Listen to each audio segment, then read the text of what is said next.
பிரச்சாரத்தை அவதூறு பிரச்சாரத்தை பரவுகிறார். சிந்திச்சு பாருங்க. அண்ணா திமுக அமைந்த கூட்டணி இயற்கையான கூட்டணி. திமுகவில் அவையே அடிச்சுக்கிறாங்க. இன்னொன்னு பாருங்களா,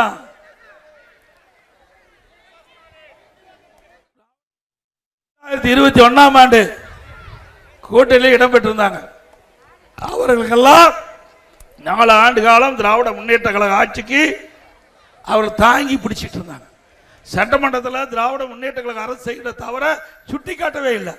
ஆனால் எதிர்கட்சி வரிசையில் அமர்ந்திருப்பாங்க எங்களோட. நான் அப்பொழுதே குறிப்பிட்டேன், இன்றைக்கு நீ ஒரு கட்சி எடுத்துட்டு இருக்கிறீங்க, மக்களுக்கு பிரச்சனை வைக்கிற பொழுது இந்த பிரச்சனையை சட்டமன்றத்தில் எடுத்து வைத்து மக்களுடைய பிரச்சனை தீர்க்க வேணும். கூட்டணி என்பது வேறு, மக்களுக்கு பிரச்சனை வருகின்ற பொழுது நீங்க தனி அமைப்பு தனி கட்சி வச்சு நடத்திட்டு இருக்கிறீங்க, அந்த மக்களுக்கு ஆதரவாக பேசுன்னு சொன்ன பேசவே இல்லை. ஆனா இப்பொழுது நடக்கின்ற தேர்தலில் 2021 சட்டமன்ற தேர்தலில் கொடுத்த இடத்தோட குறைச்சு கொடுத்தாங்க. அப்பவே மக்களுடைய பிரச்சனையை பேசியிருந்தா மக்களிடத்தில் செல்வாக்கு கிடைச்சிருக்கோம், அந்த கட்சிக்கு இன்னும் கூடுதலான இடம் கிடைச்சிருக்கோம். ஆனா அவர்கள் தங்களுடைய கடமையில் இருந்து தவறிய காரணத்தினால திராவிட முன்னேற்ற கழகத்தில் ஸ்டாலின் அவருக்கு தக்க பரிசு கொடுத்துட்டார், ஒரு சீட்டை குறைச்சு கொடுத்தார். சிந்திச்சு பாருங்க. அண்ணா திமுக அப்படி அல்ல. எங்க கூட்டணியில் அங்கம் வைக்கின்ற கட்சிகள் அனைவரையும் வெற்றி பெற செய்ய வேணும். அண்ணா திமுக கட்சி வேட்பாளர் நிறுத்தப்படுகின்ற இடத்தை விட எனக்கு கூட்டணி கட்சி வேட்பாளருக்கு 10 மடங்கு நாங்கள் உழைப்போம். அப்படி எங்களுடைய தலைவர்கள் இந்த கட்சியை வளர்த்திருக்கிறாங்க. பொன்மனச்சம்பல் புரட்சித் தலைவர் எம்ஜிஆர் காலத்திலும் சரி கூட்டணி அமைக்கப்பட்டது. கூட்டணிக்காக உயிரை கொடுத்து பாடுபடக்கூடியவர்கள் அண்ணா திமுக.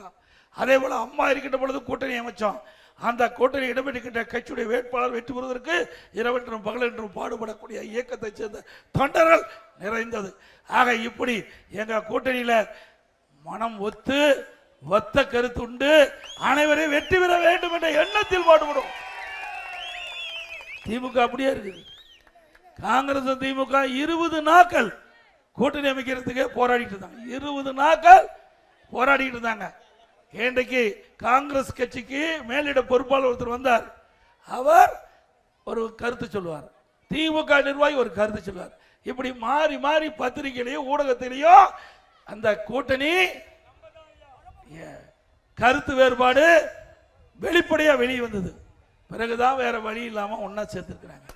ஆக அவர்கள் மனம் ஒத்து கூட்டணி சேரல, மன வருத்தத்தோட வந்து கூட்டணி இணைஞ்சிருக்கிறாங்க. அதே போல கம்யூனிஸ்ட் கட்சி அதே போலதான், விடுதலை சிறுத்தை கட்சி அப்படித்தான். அதே போல மறுமலர்ச்சி திராவிட முன்னேற்ற கழகம்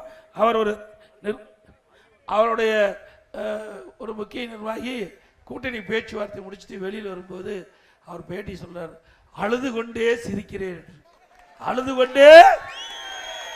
பரிதாபமான அந்த கூட்டணியுடைய நிலையை பார்த்தா பரிதாபமான நிலையா இருக்குது. ஆக திமுக கூட்டணிக்கு போனா இப்படித்தான் நிலைமை. இனிமேலாவது உணர வேண்டும். இன்னைக்கு அண்ணா திமுக கூட்டணிக்கும் திமுக கூட்டணிக்கு வேறுபாடு இதுதான். அதே போல இன்றைக்கு சிந்திக்க வேண்டும். இன்றைக்கு திமுக ஆட்சிக்கு வந்த பிறகு கடுமையான விலைவாசி உயர்வு. இன்றைக்கு அரிசி விலை 30 ரூபாய் ஏறி போச்சு, 1 கிலோ 30 ரூபாய் ஏறி போச்சு. அதே போல பருப்பு விலை கிட்டத்தட்ட 40 ரூபாய் ஏறி போச்சு. எண்ணெய் 60 ரூபாய் ஏறி போச்சு, கடல் எண்ணெய் 1 கிலோ. இப்படி இங்க இருக்கிற மக்கள் பெரும்பாலும் கடையில் வாங்கி தான் அவர்கள் சமைக்கின்ற வீட்டுக்கு தேவையான உணவுப் பொருள் சமைக்க வேண்டிய நிலையில அடித்தட்டில் இருக்கின்ற மக்கள், வாழுகின்ற மக்கள், மாநகர மக்கள், அப்படிப்பட்ட மக்கள் விலைவாசி உயர்வால கடுமையா பாதிக்கப்பட்டு இன்றைக்கு வாழ்க்கை நடத்துவதற்கு ஒரு போராட்டத்தில் இருக்கிறாங்க. போராட்ட களமா இருக்குது வாழ்க்கையே. அப்படிப்பட்ட ஆட்சி தொடர வேண்டுமா? சட்ட ஒழுங்கு கேட்க வேண்டியதே இல்லை. சிறுமிக்கு பாதுகாப்பு இல்லை, பெண்களுக்கு பாதுகாப்பு இல்லை, அதோட பாட்டியம்மாவுக்கு பாதுகாப்பு இல்லை. அதோட யார் அந்த சார்? அந்த சார் போய் குற்றவாளி வீட்டில் நல்லா மூக்கு பிடிக்க பிரியாணி சாப்பிட்டு இருக்க. இப்படி குற்றவாளிகளுக்கு ஆதரவாக இருந்தால் எங்க குற்ற செயலை தடுக்க முடியும்? ஆக திமுக பொறுத்த வரைக்கும் குற்றவாளிகளை காப்பாற்றுவதுதான் அவருடைய நிலை. அதிமுக பொறுத்த வரைக்கும் குற்றவாளிகள் யாராக இருந்தாலும் சட்டத்தை முன் நிறுத்தப்பட்டு உண்டான நடவடிக்கை எடுக்கப்பட்டோம். அது மட்டும் இல்ல, இன்றைக்கு அண்ணா பல்கலைக்கழகத்திலே பாதிக்கப்பட்ட மாணவி அவர்களுக்கு அதிமுக ஆட்சி வந்தா யார் அந்த சார் என்று கண்டுபிடிக்கப்படும், சட்டத்தை முன் நிறுத்தப்படும். அதே போல நீங்க பாத்தீங்கன்னா சென்னை மாநகரத்தில் அதிமுக ஆட்சி பொழுது வடிகால் வசதி செஞ்சு கொடுத்தோம்.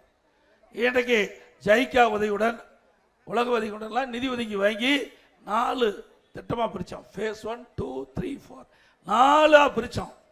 ஃபேஸ் 1, 2 1240 கிலோமீட்டர் மழைநீர் வடிகால் வசதி அதிமுக ஆட்சியிலே செய்து முடிச்சாச்சு. ஆக்கி வச்ச சாப்பாடு சாப்பிட்ற மாதிரி திமுக ஆட்சிக்கு வந்த பிறகு திட்டத்தை நிறைவேற்றணும். இன்னைக்கு என்ன சொல்றாங்க, மேயர் 98% உயர்ந்து போச்சுனா, முதலமைச்சர் முழுவதும் முடிஞ்சு போச்சுனாரு. அப்புறம் இங்க இருக்கிற அமைச்சர் எவ்வளவு மழை பெஞ்சாலும் ஒரு சொட்டு தண்ணி கூட தேங்காதுங்கிறார். அத்தனையும் பொய் தானே.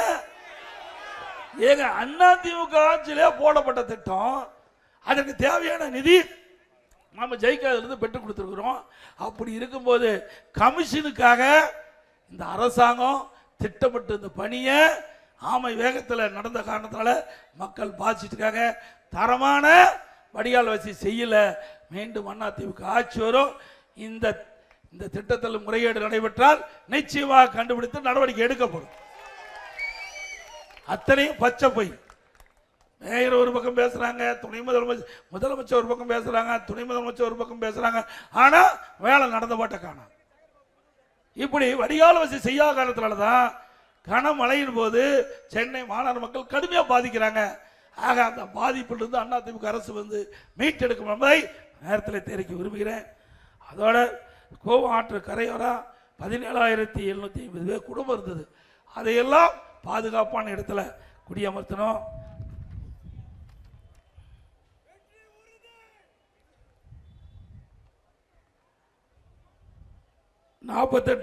நாற்பத்தெட்டு கிலோமீட்டர் நீளமுள்ள 30 நீர் வரத்து கால்வாய், ரோபோட்டிக் எஸ்கலேட்டர்.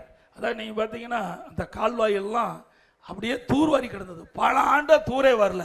அதிமுக ஆட்சியில் தான் ரோபோட்டிக் எஸ்கலேட்டர் வாங்கி அதெல்லாம் தூர்வாரி அந்த கால்வாயில் பெய்கின்ற மழைநீர் முழுவதும் வருகின்ற சூழலை உருவாக்கி கொடுத்தது அதிமுக ஆட்சியில். அடையாறு பேசின், கோவளம் பேசின் மற்றும் கொசத்தலை ஆறு பேசின் ஆகிய 3 பெரிய திட்டங்களை 5 ஆண்டுகள் முடிக்கின்ற வகையில் விரிவான திட்ட அறிக்கை தயாரித்தோம். ஆனால் ஆட்சி மாற்றத்தின் கிடப்பில் போட்டாங்க. இன்றைக்கு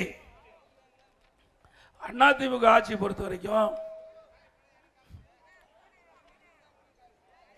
இந்து சமய அறநிலைத்துறை அமைச்சர், நகராட்சி நிர்வாகத்துறை அமைச்சர் இன்றைக்கு 2021 வரை இன்றைக்கு மழைநீர் வடிகால் திட்டத்தை நிறைவேற்ற சொன்னாங்க. இதுவரைக்கும் நிறைவேற்றல. ஊழல் செய்வது தான் இந்த ஆட்சியுடைய முதன்மையாக இருக்குது. சைதாப்பேட்டை அரசு ஊழியர் வாடகை குறிப்புகள் புதிதாக கட்டப்பட்டு இதுவரைக்கும் அவளுக்கு வழங்கலை. அதே போல் ஓய்வூதியம் வழங்கல் துறை உள்ளிட்ட மாநில அரசு துறையான அம்மா வளாகம் சென்ற பெயரிட்டு கட்டிடம் கட்டப்பட்ட நிலையில் இதுவரைக்கும் பேராசி அன்பர்கள் மாளிகை என்ற ஸ்டெக்கர் ஒட்டி விடியாரசு இருந்துச்சு. சிந்திச்சு பாருங்க. கொடுக்கப்பட்ட வாக்குறுதி திமுக ஆட்சியில் 526 அறிவிப்புகள் வெளியிட்டாங்க. 4 பங்கு அறிவிப்பு தான் இதுவரைக்கும் நிறைவேற்றிருக்காங்க. மீது எதுவுமே நிறைவேற்றல. முக்கியமான அறிவிப்பு, கல்வி கடன் ரத்து பண்ணாங்களா? மாந்தோறும் கேஸ் சிலிண்டர் 100 ரூபாய் மானியம் கொடுக்கலாம், கொடுத்தாங்களா? பெட்ரோல் டீசல் குறைக்கிறாங்களா, குறைச்சாங்களா? அதே போல ரேஷன் கடையில் கூடுதலாக சக்கரை 1 கிலோ போடுறாங்களா, போட்டாங்களா? எதுவுமே செய்யல. சட்ட ஒழுங்கு சந்தி சிரிக்குது. சிறுமிக்கு பாதுகாப்புல, பெண்களுக்கு பாதுகாப்புல, ஆயாமார்களுக்கு கூட பாதுகாப்பு. அவ்வளவு மோசமான கீழ்த்தரமான ஆட்சி இந்த ஆட்சியில் பார்க்கப்படுகிறது. எங்க பார்த்தாலும் கஞ்சா விற்பனை, எல்லா வீதியிலையும் சந்து பொந்து எல்லாமே கஞ்சா அமோகமா விற்குது. இந்த அரசால கட்டுப்படுத்த முடியல. ஏன்னா பெரும்பாலும் கஞ்சா விற்கின்றவர்களுக்கு துணை நிற்கின்றது திமுக நிர்வாகி. அதனாலதான் கஞ்சாவை இன்றைக்கு அறவா ஒழிக்க முடியல. மீண்டும் அதிமுக ஆட்சி வந்த உடனே 3 மாதத்தில் இன்றைக்கு நகரத்திலிருந்து கிராமம் வரை கஞ்சாவை அறவாக ஒழிக்கப்படும். போதை நடமாட்டம் இல்லாம பார்த்துக்கும். இந்த போதை ஆசாமியாதான் கொலை, கொல்ல, திருட்டு, பாலியல் கொடுமை நடக்காத நாளே இல்லை. தினம் பத்திரிகை ஊடகத்தை திறந்தீங்களா, இதுதான் செய்தி. ஏற்கனவே வர்ற செய்திகளாம் தங்கம் என்ன விலை, வெள்ளி என்ன விலை அப்படின்னு தான் நிலவரம் டிவியில் குறிப்பிடுவாங்க. இப்போ கொலை நிலவரம் என்ன, போதைப் பொருள் எவ்வளவு பிடிச்சோம், நிலவரம் என்ன அப்படிங்கிற செய்தி இந்த ஆட்சியில் வந்திருக்கு. இப்படிப்பட்ட கொடுமையான ஆட்சி வேணுங்களா?